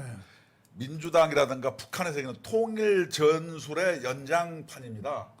다시 얘기하면 아까 목사님께서 빨대를 돌렸는데 물이 같이 따라돈다 그랬잖아요. 그렇죠, 그렇죠. 뭐 중도파 전술은 국민의힘의 무장 해제 전술이에요. 뭐냐면은 30%라도 좋으니 20%라도 이것이 똘똘 뭉쳐 있으면 이 힘으로 범위를 넓혀가는 건데 그렇지. 없는 관념으로 중도파를 가상으로 만들어 놓은 거예요. 만들어서 저것을 포섭을 하기 위해서 너희들이 부드러워지고 우리를 공격하지 말고 네. 이렇게 순해져라 네. 이런 메시지를 던지는 거예요. 그래서 이 중도파 포섭 전략은 국민의힘의 어떤 무장 해제 전술이고 이 저 북한의 통일 전선 전술과 굉장히 비슷하다. 저는 이렇게 얘기하는 거예요. 그래서 아까 말씀드린 빨대를 돌릴 때 물이 따라 도는 것 다시 얘기하면은 코아가 핵심인데 이런 이 보수파의 코아가 목사님이잖아요. 여기라도 뭉쳐서 끝까지 하면은 상대방이 무서워서 못 오는 거예요. 근데 이걸 거꾸로 해석해서 없는 관념으로 중도파를 만들어서 이 중도파에 잘 보이려면 너희들이 싸우지도 말고 순해져야 되고 무기도 들지 말아라. 그러면 저들이 알아서 선의를 가지고 올 거다. 윤석열 대통령 여기에요. 북한의 선의에 기대서 우리들이 무장 해제하면 우리만 손해잖아요. 이러한 어떤 이 공산주의자들의 통일전선 전술의 어떤 확장판이기 때문에 여기에 속으면 안 되고 코아를 이럴수록 단단히 해야 되는 것. 네. 그 얘기는 뭐냐? 목사님을 중심으로 더 단단히 뭉치는 길이 우리를 보호하는 길이다. 저는 이렇게 얘기하고 싶어요. 아니 그러니까 저 중도 좌파에 있는 사람을 우리 쪽으로 데려와서 그래서 우리가 국회의원 숫자를 늘린다 해도 부산의 하태경 같은 사람을 보면요. 세상에 우리 편에 있는 국회의원인데도 이런 저쪽 일을 한단 말이야. 네? 자, 마지막 발언입니다. 이제 마지막으로 한 바퀴 쭉 이제 말씀을 이제 하시는데 우리 황 장군님부터 지금 말씀 마지막 마무리 말씀. 우리 보수 우파의 가장 큰 취약점은 소극적입니다. 그리고 침묵합니다. 방관합니다. 국민이 완전히 나락에 떨어져까지 내 목에 칼이 들을 때까지는 침묵하고 방관하는 게 우리 보수 우파의 특징입니다. 그렇기 때문에 우리는 5,000년 역사에 계속해서 외침을 당하고 패망을 하고 했습니다. 자, 이제는 우리 지금 하고 있는 예수한국 복음통일은 더 나라가 망하기 전에, 더 나락으로 떨어지기 전에 현재 윤석열 대통령과 이 정권이 좀 더 잘할 수 있도록 도와주고 국민들로부터 신뢰를 받도록 하자고 하는 운동입니다. 이제는 시간이 없습니다. 예. 저는 공산주의와 우리 자유민주주의의 구분을 하는 것 중에 가장 큰 것은 진실과 거짓입니다. 마르크스 레닌주의는 항상 거짓을 일삼았고 그 선동과 왜곡에 아주 맞서들어 가지고 했습니다. 그런데 현명한 국민들이 있는 나라는 벌써 다 공산주의가 무너졌습니다. 우리나라 가장 선진화된, 가장 번영을 누리고 가장 축복을 누리며 사는 우리나라 국민들이 아직까지도 이런 것이 구분이 되지 않는다면 참 절망입니다. 그래서 우리 예수한국 복음통일, 이것은 국민 계몽운동이고 우리가 복음을 확산하는 일이고 자유통일하는 겁니다. 시편 106편 3절에 보면은 공의를 행하는 자들과 항상 정의를 행하는 자들이 복이 있도다 그랬습니다. 우리가 복 있는 사람이 되기 위해서 정말 정의 편에 서주십시오. 공의를 행해야 합니다. 예, 감사합니다. 김학선 교수님 또. 예, 우리 오늘 그 방송 중에 목사님께서 북한의 그 애국 열사능에 대해서 조금 말씀하셨는데 제가 좀 구체적으로 말씀 올리겠습니다. 김대중 대통령이 1998년에 대통령이 당선됐어요. 이름에 1999년에 김경재 총재가 아까 목사님 말씀 이름을 실명을 공개 안 하셨는데 김경재 총재가 자기가 공개적으로 발언한 내용이 있습니다. 그래서 제가 이제 이름을 제가 명시로 말씀드리는데 김경재 총재가 1999년 지금도 유튜브에서 본인이 또 말을 하셨죠. 있죠. 예. 2000년에 김대중과 김정일이가 정상회담을 했습니다. 하기 1년 전에 김경재 총재를 북한에 밀사로 보냈죠. 그때 김경재 총재가 방문한 것이 그 북한의 애국 열사능입니다. 애국 열사능에는 누가 있느냐? 그 성시백이, 김달삼이, 그다음에 대한민국의 통일혁명당 사건에 주도를 한 김종태, 또 비전향 장기수, 이인모 이런 사람들이 애국 열사능에 묻혀 있습니다. 그랬는데 김경재 총재의 그 말에 의하면 애국 열사능 현판을 지나면 바로 추모비가 있다는 겁니다. 뭐냐? 바로 5.18 추모비가 있는 것이에요. 띄워주세요, 방송실. 그게 1986년 9월 달에 추모비가 만들어졌다라고 거기에 기재가 되어 있는 것이에요. 거기 보면 조국의 해방과 사회주의 건설, 나라의 통일 위협을 위하여 투쟁하다가 희생된 애국 열사들의 위후는 조국 청사의 길이 빛날 것이다 라고 하는 글이 새겨진 추모비가 있다고 돼 있고 그 추모비를 기재한 날짜가 86년 9월 17일이다 이렇게 돼 있다는 것이에요. 근데 우리 김경재 총재님 말씀에 의하면 그 능이 그 추모비가 다른 곳으로 지금은 이장될 가능성도 없지 않다 이런 말씀을 하셨거든요. 그런데 지금 국민의힘의 태도를 보면 태용호와 김재원에 대해서 징계를 하고 있는 것인데 그 문제와 관련해서 대한민국의 정체성을 근본적으로 국민의힘이 부정을 하고 있다 이런 뜻입니다. 5.18 발언에 대해서 전 목사님이 얼마 전에도 4월 달에 광주에 가서 말씀을 하셨는데 국민의힘은요 획일적 역사관을 지금 강조하고 있는 것입니다. 우리가 자유와 다양성을 전제로 하고 있는 대한민국에 그래도 그 세칭 공당인 국민의힘이 말하는 자유와 표현의 자유를 갖다가 근본적으로 억압하고 있는 행태를 보이고 있는 것이, 따라서 제주 4.3과 5.18에 대해서 국민의힘이 본인의 정체성을 정확히 말하지 못하고 있기 때문에 대한민국은 믿을 곳이 없는 것이다. 적어도 많은 지식인들은요, 그 문제에 대해서 통탄하고 가슴을 찌고 있는 것입니다. 그렇기 때문에 한 걸음 더 나가서 이 문재인이가 2021년에 5.18 왜곡 금지법 조항을 두었단 말이죠. 이 헌재 올라가 있는데 제가 우리 헌법재판소 재판관들에게 부탁하건대 국민들에게 양심의 자유를 강제하고 있고 금하고 있고 표현의 자유와 학문의 자유를 금지하고 있는 5.18 왜곡 금지법에 대해서 위헌 결정을 해 주실 것을 제가 정확하게 부촉구를 드리는 바입니다. 우리는 뭘 해야 되느냐? 결론적으로 유공자증 반납 운동을 우리가 벌일 필요가 있는 것이다. 그다음에 유공자 신청 및 관리를요, 광주시장이 할 것이 아니라 국가보훈처장이 해야 될 것이다. 그래야 나라가 바로 설 것이다. 이렇게 믿습니다. 저는요, 순교를 당할지라도 사형을 당할지라도 나는 이 양심에 저는 바꿀 의사가 없습니다. 뭐냐? 광주 시민이 어떻게 광주 시민을 총을 쐈느냐? 난 거기에 대해서는 한마디도 후퇴할 마음이 없습니다. 어떻게 한번 생각해 보세요. 광주 시민이 어떻게 광주 시민을 살해하겠습니까? 그리고 광주 시민이 어떻게 자기 아들 같은 공수부대에다 총을 쏘겠습니까? 그것도 또 카빈을 가지고 자기 편이 한테 덩어리에다 대고 등에다 대고 사격을 할 사람이 어디 있겠습니까? 한두 발은 오발이 있을 수 있을지 몰라도 다수의 희생된 사람을 누가 죽였냐 이거야. 이건 날 말은 절대로 나는 광주 시민이 죽였다고 생각 안 하는 거예요. 저는 나는 사형을 당해도 괜찮아요. 선지자는 원래 그렇게 하는 거예요. 상식적이죠. 상식적이지.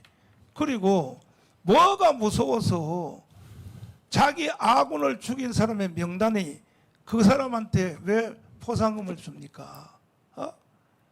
카빈 총을 가지고 자기 시민군을 살해한 사람을 왜 유공자의 돈을 왜 줍니까? 그것을 그 시체 초기 검시한 대원들이요 그대로 다 살아있고 기록이 다 남아있어요.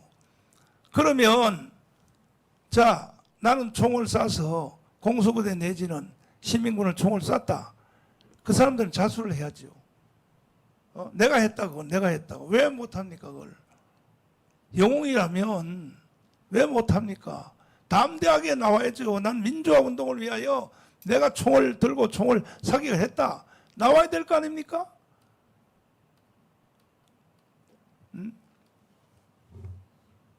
그런데 오늘날 내가 잘난 척 한번 하겠습니다. 50년 동안에 학자고 목사고 종교인이고 지식인이도 전부 겁먹어가지고 일부 전문가들 몇 사람이 떠들었지만 떠든다는 게 아니죠. 주장을 해도 안 듣잖아요. 그리고 보세요. 김대중 노무현 정권 때까지 조사를 했어요. 헬기 사격을. 30년을 조사했고 정부가 좌파 정부가 2번이나 조사했는데도 무혐의예요. 무혐의. 아닌 것으로 나왔죠. 아닌 것으로. 그런데 어찌하여 문재인이가 담당자를 다시 바꿔가지고 강제로 이건 문재인이가 이거 완전히 반역 행위입니다. 이거 강제로. 그래서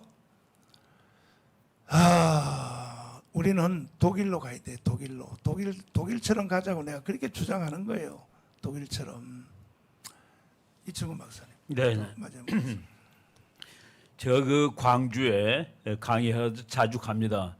어느 날 말이죠. 그 강의를 마치고 이 송정리역까지 택시를 타고 가는데 그 택시 기사가 직접 저한테 해주신 말씀입니다. 자기는 그 광주 때 자기네 온 가족이 거의 매일 나가가지고 이 데모를 했다. 자기는 민주주의를 위해서 데모를 했다. 그때 뭐 잘 알지 못하든지 자기네 가족들은 모두 다 다행스럽게도 아무도 부상당한 사람이 없었다. 그런데 지금 와서 자기네들은 너무나도 피해를 입고 있다.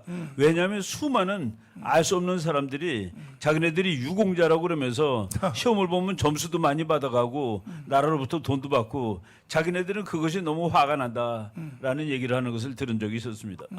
유공자들이 자신 있으면 이름 다 공개하고 그러는 것이죠. 지금 우리 국민들이 좀 잘 모르는 것들이 많은데 북한의 헌법보다 높은 것이 당 규약입니다.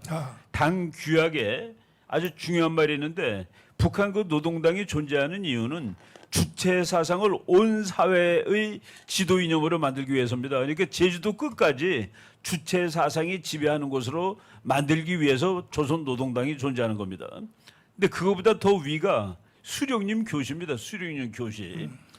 대한민국하고 북한이 처음으로 이 남북 대화를 한 것이 72년인데 그 72년에 대한민국에 왔던 북한 적십자사 그 임원들이 와서 보니까 대한민국이 잘 살고 뭐 우리에서 온 노래도 부르고 그러니까 마음이 좀 이상하게 동한 거예요. 그러니까 약간 김일성이 거 보기에 멍청한 겁니다. 그러니까 뭐라고 그랬냐면은 북한에서 제일 높은 게 이제 수령님 교시인데 김일성이가 직접 한 말입니다. 남조선을 해방하고 조국을 통일하기 전까지 조선반도에 평화란 있을 수 없는 것이야라고 그랬습니다. 근데 우리는 지금 북한이 저렇게 성성하게 살아 있는데 북한하고 평화 만들 수 있다고 그러고 북한과 평화 없다는 사람은 9985 몰고 말이죠. 중도로 가야 된다고 이런 그 왜곡된 그런 데서 빨리 벗어나야 됩니다. 우리가 북한을 해방하고 통일시킬 때까지 우리가 정말 열심히 노력하지 않으면은 정말 어려운 일 당할지도 모른다는 그런 경계심을 가지고 우리 열심히 일을 해야 될 것이라고 주장을 하겠습니다. 네. 김재영 대표님. 네네. 오늘 아까 목사님이 처음에 말씀하셨지만 오늘 한국의 선택을 얘기하거든요. 북한은요 거짓골을 문면하고 있고 대한민국은 세계 10대 경제 대국입니다. 윤석열 대통령은 미국 상하원에 가서 연설 가슴 뭉클하게 해가지고 어마어마한 찬사를 받았습니다. 문재인은 중국에서 혼밥하고 처맞고 왔습니다. 엄청나게 쪽팔리고 창피했습니다. 그때 김정은은 어떻습니까? 담배 피면 그 주근깨 있는 여자가 이렇게 잿더리 갖다 주고 이렇게 그 어디 고물 열차 타고 왔다 갔다 해요. 비행기로 오면 한두 시간 거리를 1박 2일에 걸쳐서 이렇게 딱 보면은 이미 선택이 끝나 있는데도 불구하고 굳이 이렇게 이념적으로 하려고 하는 것은 다른 뜻이 있는 거예요. 뭐냐? 자기의 기득권, 김남국이처럼 어떤 이익, 권력을 지키기 위해서 정의라든가 서민이라든가 역사 같은 걸 팔아서 자기들의 이득을 지키려고 하는 걸로 우리는 봐야 되고 이런 사람들은 위선자다. 이렇게 국민이 선택해 주셔야 대한민국이 G2 국가로 나갈 수 있다고 저는 확신합니다. 네. 자, 광고를 드리겠습니다. 첫째는 월요일 날 10시입니다. 월요일 10시에 광주 사태를 비롯한 쟁점 사항에 대하여 우리 교회 주차장에서 제가 기자회견을 하겠습니다. 대한민국에 있는 모든 언론사 기자들 누구든지 참석해서 내가 하는 주장에 대해서 질문을 해 주시기를 바라고 그 대신에 일방적으로 정강훈 광주에서 망언을 했다. 그런 범죄 행위는 저지르지 말기를 바랍니다. 그래서 저는 이번 이 사태를 UN 인권위원회에다가 제소를 하려고 합니다. 이 광주 사태에 대하여. 대한민국은 지구촌에서 혼자 있는 나라가 아닙니다. UN이라고 하는 전 세계의 공동체를 가지고 있습니다. 그래서 UN 인권 이미 벌써 제가 연락을 해놨습니다. 광주 사태에 대해서 UN 차원에서 진실을 밝혀주세요. 내가 이걸 제소하려고 합니다. 제소하려고 그러고 그 다음에 두 번째는 지금 우리가 3시간 넘게 이 방송을 했는데 정말 이 박사님들이요 내가 방송하러 오라 그럴까 봐 겁을 먹고 있어요. 왜냐하면 목사님은 시작하면 3시간씩 하니까 겁먹지 않고 기도하고 있습니다. 기도. 화장실 갈 시간도 없습니다. 왜 이렇게 절박한 방송을 왜 하느냐? 저는 뭐 내 몸 상태를 보아서 나는 말할 것도 없고요. 나는요 방송하다 그냥 죽어도 난 해요. 왜 그러냐? 이게 어떻게 우리가 세운 나라고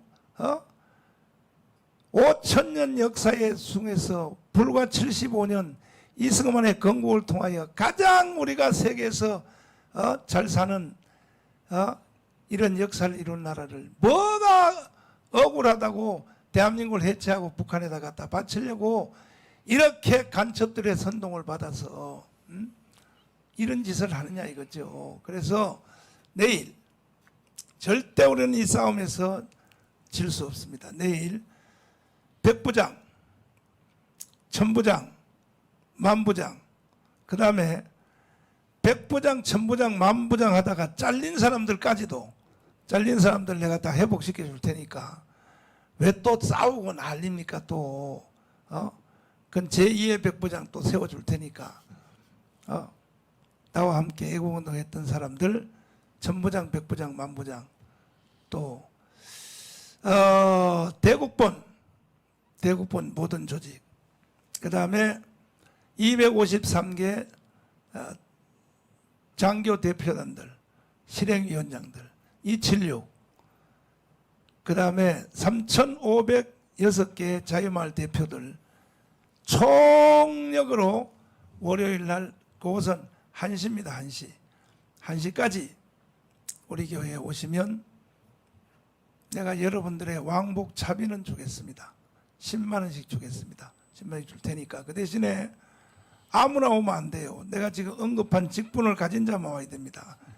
그냥 오라 그랬더니 10만 원 준다 그랬더니 서울역에 노숙자들이요 4,500명이 왔어요. 4,500명의 노숙자들이 노숙자들 그것은 우리가 다음 행사에 이미 여러 번 했고 노숙자들은 다음에 도와드리고 이번에는 우리가 정말로 예수한국 복음 통일을 위하여 우리가 전략 회의를 하려고 그러고 그 다음에 이제 화요일부터는 이제 인천부터 시작하여 이제는 광역별로 집회하는 것이 아니고 선거구별로 인천의 1지역, 2지역 해서 인천이 14개인데 그 다음에 고양 파주가 6개입니다. 그 선거구별로 저희들이 간담회를 시작하겠습니다. 화요일 날. 화요일 날은 일단은 제1 장소로 주사랑교회 송도에 있는 청교도 우리 장상일 목사님 교회에서 우리가 전략회의를 하고 그 다음에 점심 먹고 바깥에 나가서 파라솔 운동하는 것을 현지에 저희들이 가서 다 또 감독도 하고 현지 하는 방법도 가르쳐드리고 해서 우리 물론 우리 박사님들도 다 같이 갈 겁니다. 가서 이게 마지막 운동이라는 걸 알아야 됩니다. 이게 마지막 운동.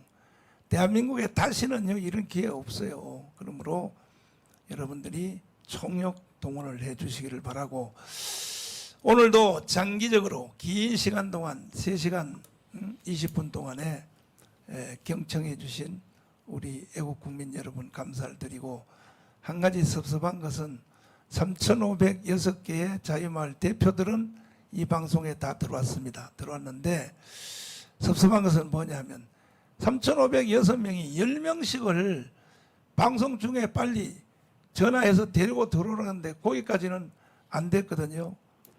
이것은 오늘 저녁에 조나단 방송에서라도 꼭 실천해 주셔서 실시간 방송요 100만 명 때려야 됩니다. 100만 명.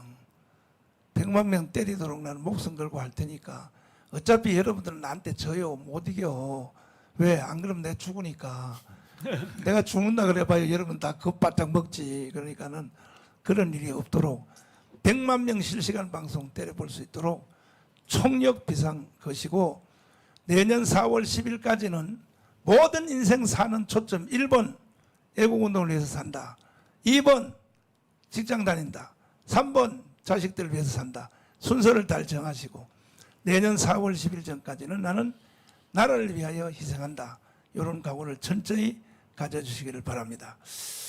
자, 이제 구호를 마치고 구호를 하고 우리 마치도록 하겠습니다. 주먹 다지시고 자 뭉치자, 뭉치자. 싸우자.